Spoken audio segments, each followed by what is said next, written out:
Hey everyone, it's Natalie. So today I had like a really long talk with my husband. After we had the talk, I was like, I should have recorded it so y'all could have heard it, because I'm sure you're going through similar things. And over the weekend, I talked to our cousin. Well, it's my husband's cousin, but I'm married to my husband, so she's my cousin too. And her partner, and I've talked about them in the past. They're really good friends of ours. We look up to them. They're a little bit older than us, so they have a lot more life experience. And they kind of sort of know what has been going on through all this time. But for whatever reason, I guess my husband finally had that come to Jesus meeting. Because after I talked to our cousin, today he had a talk with me about how he's just going to let it go. Because our cousin, she told me that it's not going to happen, which I already know this, that even if we did get back into a relationship with them, the same outcome's going to happen. And these are things that I've been saying. I told my husband this for years, but I guess it took him actually hearing it from her to wake him up or something, because now he's like, because like I told him, I said, you keep beating a dead horse. Like, you just have to let it go. It's not going to happen. And I no longer take it personal, because the messed up part is, no matter who you chose for your partner, this same exact outcome was going to happen, which is basically what our cousins had said too. And today he just seemed so disappointed in his mom. And I think he finally is realizing that even though we've made mistakes in our life, that a parent should never disown, ignore, disrespect, disregard their child's needs, opinions, decisions, wants. They should always have dignity and respect for their child. And I think today my husband finally figured out that his mother and father have none of that towards him when it comes to him. And so he just was super bummed out, because I think everyone in life just wants to be appreciated and loved and respected. And when you are trying your hardest to impress someone, to get that respect, and it never comes, it's a huge blow to your self-esteem, to your ego, to your mental state, and it can really start to affect or manifest its ugly little head in your everyday life, when you're just trying to be normal, live a normal life, but it's like your whole world is revolving around the narcissist, because you have been, looking for that acceptance from that person for so long. And when you finally come to the realization that you're never going to get it, it can hurt. And I saw that within my husband today, that he's hurting inside. And it makes me feel really bad as his wife to see him like that, because this isn't the way it was supposed to be. I don't think anyone would have chose this outcome except the narcissist. And like I tried to explain to my husband, that the whole reason why the narcissist does what they're doing, like with controlling and everything, is because their number one fear is being abandoned. And so the narcissist thinks that if they keep a tight rope around everyone's neck and everyone does and says what they want, that they will not lose that control or lose that person. However, by doing so, the narcissist does the exact opposite. The exact opposite of what they want. By having this control, by, putting people down for being themselves, it makes the people in the narcissist's life not want to be involved with them. And so ultimately what happens is the narcissist at the end is standing alone, abandoned. When you treat people with respect and love and dignity, people want to be around you. People want to share their life with you. But when you do the opposite of that, who in their right mind would waste any more time of their life entertaining the narcissist? And you think, like, if the narcissist is, if you want to say, smart enough to play these psychological games with people to get what they want and to get their way, why aren't they smart enough to realize that them doing this to people is actually causing people not to want to be around them, actually causing people to abandon them? It's mind-blowing that they have enough intelligence to manipulate people to get what they want, but they don't have enough intelligence to realize that they're pushing those very same people they're manipulating away from them. And when people are finally done with the narcissist, it's not like, it's not like this. Sometimes you have relationships with people that they're kind of in and out of your life. They might do something messed up. They come around, they apologize, you're friends with them again. It's not like that. When you're totally done with the narcissist, it's forever. It's not, oh, well, maybe one day they'll come apologize, or maybe one day we can fix that. Because when the narcissist gets you to the point where you are just so fed up, you're throwing your hands up, it's not temporary. It's forever.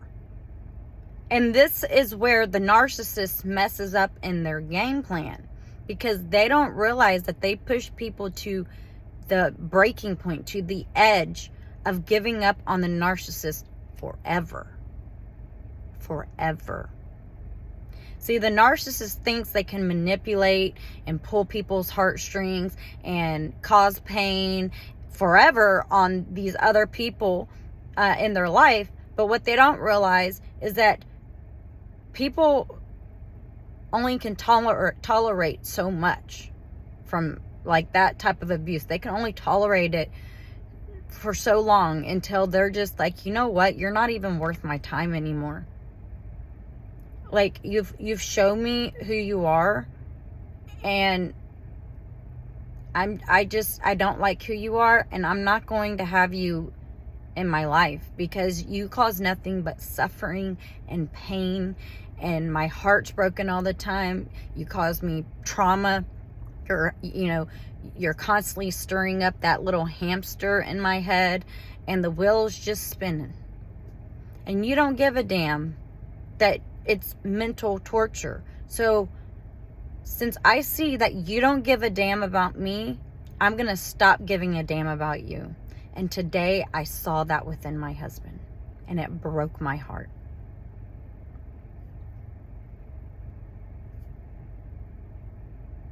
It really broke my heart, because he looked defeated. And for a mother to do that to her baby boy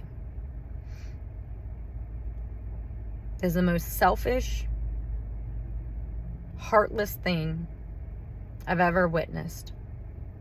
See, I have a little boy, and I could never imagine ever putting him through the mental gymnastics and torture that my mother-in-law has put my husband through.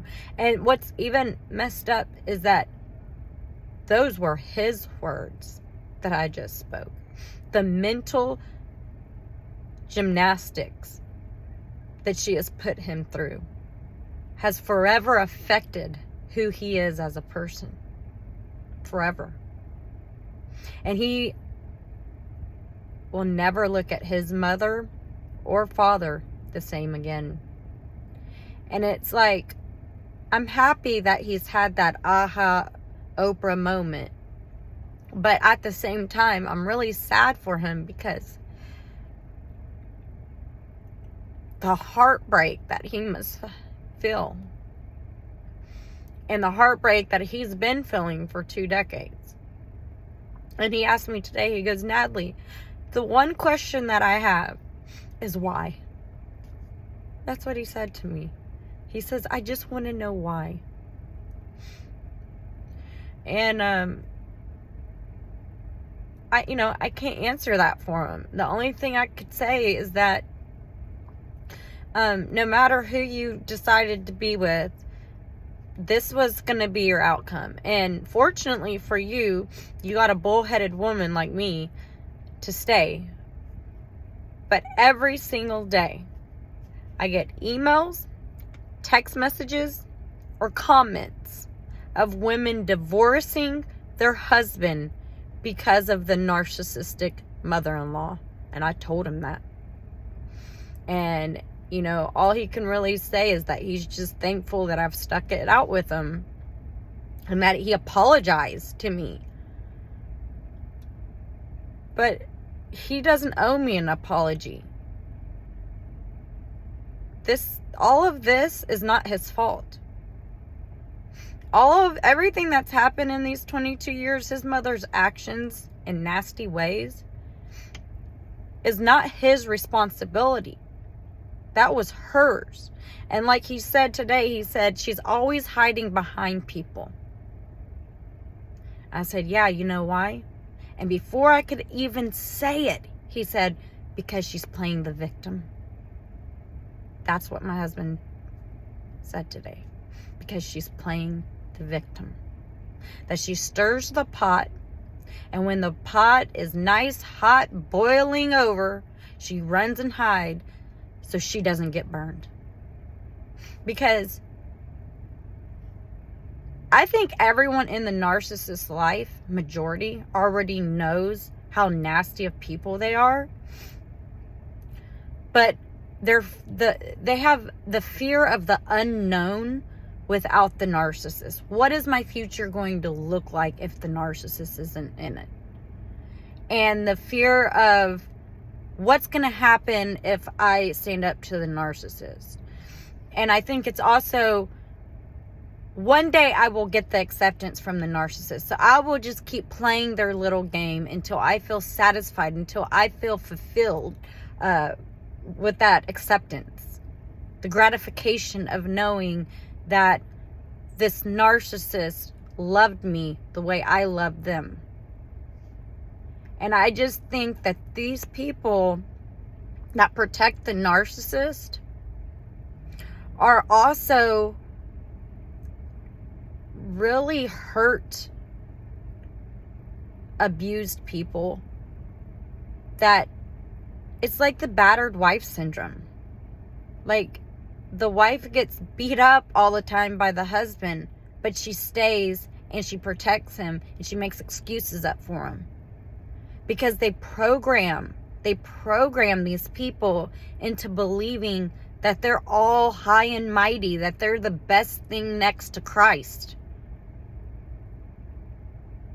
They literally brainwash these people into believing that nobody is better than me. You're lucky to even have me in your life, so you better worship me. And,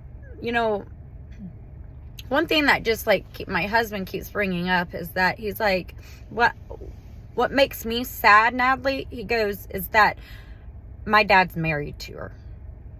He said, my dad literally came over here after the German war with the Nazis and everything, right after, soon after.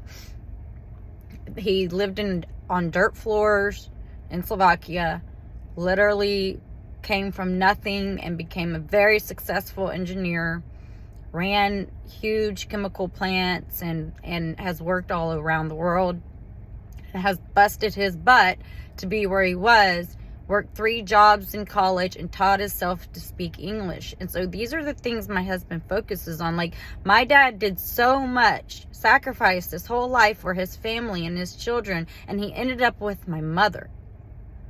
And everything that, like, my dad, basically what he's saying is that his dad should be enjoying his retirement, enjoying his grandchild, enjoying his son and his daughter-in-law. But instead, he's protecting his mother because the father knows how nasty she truly is.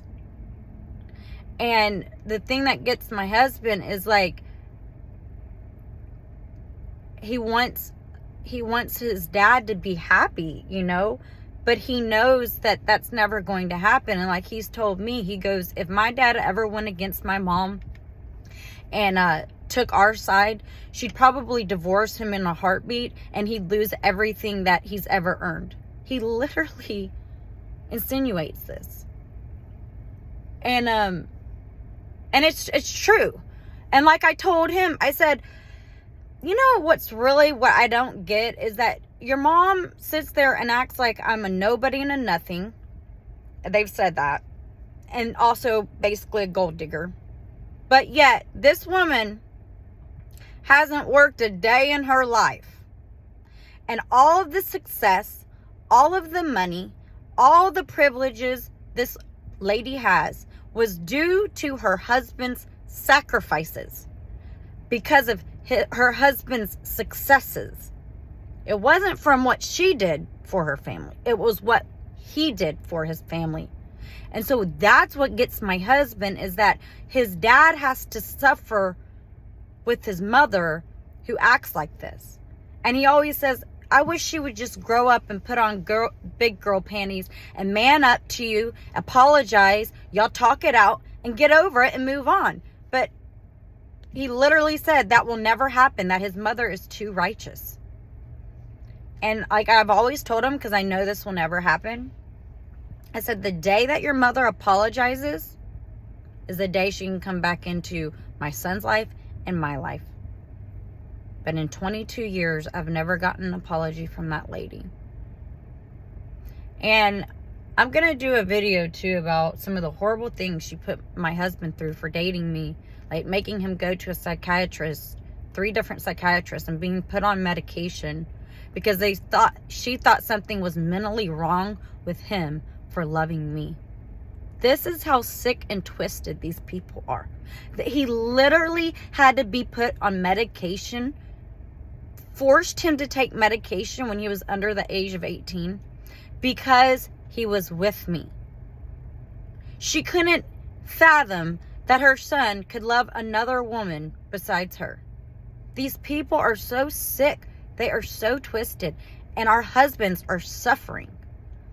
And sometimes I get a lot of slack on here, you know, saying like, take a moment. You need to stop being selfish yourself and only focusing on yourself, and take a moment and try to put yourself in your husband's shoes or in your wife's shoes, whoever it is that has the narcissist mother or father. Take a moment and see how that person feels, because this is their parent. See, we have no connection with them. So that love, it never was broken, but that bond was never broken because it was never really there. But take a moment and think about how your spouse, who has lived with the narcissist half their life, how they feel and how heartbreaking this experience has been for them. They don't know what up and down is, sideways or left or right. They don't know. And what my husband told me too today, he goes, my parents did not prepare me for the real world at all. They sheltered me and controlled me way too much And he said the one thing they did do is always stress education. He goes, but once I graduated from college, he goes, I sat up night after night trying to figure out life, Natalie, and nobody prepared me to be my own person. He was so used to being under the spell of his mother's curse that he didn't even know who he was. He didn't even know how to live life. And that's why sometimes I say have patience with your husbands, because they're relearning things. They're having to learn things. Maybe not even relearning, just having to learn who they are, how to learn how to live life as a normal person. So have some compassion. Don't be too hard on them, but at the same time, be firm and keep your boundaries. All right, guys. Love y'all. Guess what? I reached 1,000 subscribers. That's a big deal to me because I've had my channel for 2 years. And the last year, I've been getting about like 50 to 70 new subscribers a month. And I have like 110 videos or something, or maybe it's not even that many, but I'm just so glad that it's starting to reach people that are in my similar situation, because I remember when I first started this channel how alone I was. And then now we've started this huge community on my channel, and I love talking to all of you guys. I love that you're part of my life. I'm thankful that you listen to my horror stories and advice, and I really appreciate it. Thank you so much. Peace, love, and harmony. Bye, guys.